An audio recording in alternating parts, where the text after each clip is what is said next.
അല്ല ദേവതം മോഷ്ടിക്കില്ലെങ്കിൽ അലീഗലൈസ്ഡ് വട്ടെന്നുള്ള കാര്യമായി ചിലപ്പോൾ മിസ്യൂസ് ചെയ്യും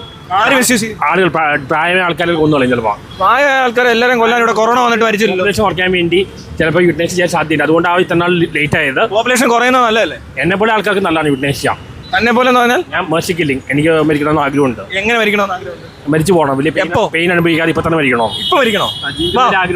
അങ്ങോട്ട് കൊണ്ടുവന്നിട്ട് അവിടെ ചാടെടുത്ത് വേദനയില്ലാതെ മരിക്കണം വേദനിക്കത്തൊന്നുമില്ലല്ലോ മോളിൽ നിന്ന് വീഴണം അത്രേ ഉള്ളൂ അധികം പെയിൻ ആയി കഴിഞ്ഞാൽ ബ്രെയിൻ അത് കട്ട് ചെയ്യണം എടോ വേദനിക്കത്തില്ല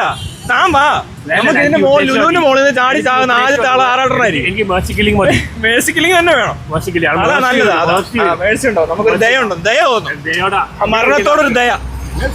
എന്തായാലും വളരെ നല്ല കാര്യം എത്രയും വേഗം ആരാട്ടർ ദേവതം അല്ലെങ്കിൽ ഉദ്ദേശം ചെയ്യാൻ സാധ്യതയുണ്ട് കുറെ നാളെ ഈ നിയമം മാറാൻ വേണ്ടി കാത്തിരിക്കണം പക്ഷെ താൻ ഇപ്പൊ ഒന്നും മരിക്കത്തില്ലല്ലോ തനിക്ക് ഭയങ്കര ഇതൊക്കെ ഉള്ള ആളല്ലേ ഞാൻ ജീവിച്ചിട്ട് കാര്യമുണ്ട് എന്റെ ജീവൻ പോയി അവസാനം മരിക്കാൻ ഒരു അവസരം കിട്ടുന്ന നല്ലതല്ല ഇപ്പൊ തട്ടിപ്പൊക്കെ പറയും ആരാട്ടൻ ദേവത ചെയ്ത് ഇനാഗ്രേഷൻ ഞാൻ ചെയ്തു തരാം ഇനാഗ്രേഷൻ ദേവത അല്ലെങ്കിൽ മോശിക്കലിന്റെ ഇനാഗ്രേഷൻ അതാണ് യുട്നേഷ്യ അത് ഉദ്ഘാടനം ഞാൻ ചെയ്തു തരാം ഉദ്ഘാടനം നടക്കാൻ പോവാ ഉദ്ഘാടനം കഴിഞ്ഞ സെക്കൻഡ് അടിക്കാൻ ഒരു ശ്രമം നടത്തും എന്തായാലും ഞാൻ കുറെ നാളായിട്ട് ആഗ്രഹിച്ച കാര്യമാണ് വേദന ഇല്ലാതെ മരിക്കുക ദയാവധം എപ്പോഴും റിക്വസ്റ്റ് ചെയ്യുന്നത് അയാളുടെ ഒരു എന്തായിരിക്കും ഒരു ഭയങ്കര ഏറ്റവും മോശം ബാഡ് സിറ്റുവേഷനിൽ അയാൾ ഏറ്റവും ഹെൽപ്ലെസ് ആയിട്ടിരിക്കുന്ന ഒരു ബാഡ് സിറ്റുവേഷനിലായിരിക്കും അയാൾക്ക് ദയാവധം അയാൾ റിക്വസ്റ്റ് ചെയ്യുന്നത്. അപ്പോൾ ആ സ്ഥലത്ത് നമ്മൾ എന്താണ് ചെയ്യേണ്ടതെന്ന് വെച്ചാൽ ചിലപ്പം അയാൾക്ക് ആരും തന്നെ ഇല്ലാത്തൊരു സിറ്റുവേഷൻ, അയാൾക്കൊരു വേദന സഹിക്കാൻ പറ്റാത്തൊരു സിറ്റുവേഷൻ,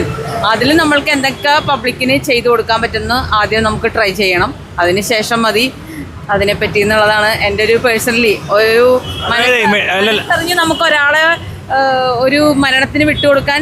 സാധിക്കാത്തൊരവസ്ഥയുണ്ടല്ലോ, ആ ഒരു അവസ്ഥയിലാണ് ഞാൻ പറയുന്നത് അത് വേണ്ട. പക്ഷെ അയാളുടെ റിക്വസ്റ്റ് മോഡ് എത്രമാത്രം മെഡിക്കൽ സയൻസ് തഴഞ്ഞ കേസാണ്, അതായത് അവർക്ക് ഒന്നും ചെയ്യാനില്ലെങ്കിൽ എന്ത് ചെയ്യും എന്നുള്ളിടത്താണ് ഈ ഇത് വരുന്നത്. ആ സിറ്റുവേഷനിലെ പറ്റും, അത് ഇവിടെ പറ്റത്തില്ല. അങ്ങനെ വരുമ്പോൾ നല്ലതല്ലേ? അങ്ങനെ എത്ര വന്നാലും ഒരാളൊരു മരണത്തിന് വിട്ടുകൊടുക്കുക എന്നുള്ളത് ഭയങ്കര വിഷമമുള്ള കാര്യമാണ്. ഇത് ഇപ്പോൾ സ്വിറ്റ്സർലൻഡിലൊക്കെ വർഷങ്ങളായിട്ട് നടക്കുന്നുണ്ട്, വേറെ പല രാജ്യങ്ങളിലും ലീഗലൈസ് യുത്തനേഷ്യ ഉണ്ട്. അതെ, നമ്മൾക്കിപ്പം ഈവൻ ഒരു ക്യാൻസർ പേഷ്യൻ്റൊക്കെ റിക്വസ്റ്റ് ചെയ്യാറുണ്ട്, പലപ്പോഴും അതുപോലെ തന്നെയാണ് അവർ സംസാരിക്കുന്നത്. എന്നാൽ പോലും എല്ലാവരും അത് എങ്ങനെയൊക്കെ ആ പെയിൻ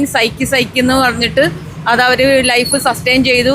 അടുത്ത ലെവലിലേക്ക് കൊണ്ടുപോകാനൊക്കെയാണ് ശ്രമിക്കാറ്. പിന്നെ തീർത്തും മെഡിക്കൽ സയൻസ് ഉപേക്ഷിച്ച സ്ഥിതിക്ക് ഇനി എങ്ങനെയാണ് ചെയ്യണമെന്ന് നമുക്കൊരു പബ്ലിക് ഒപ്പീനിയനായിട്ട് എനിക്ക് പറയാനായിട്ട് അറിയില്ല ശരിക്കും.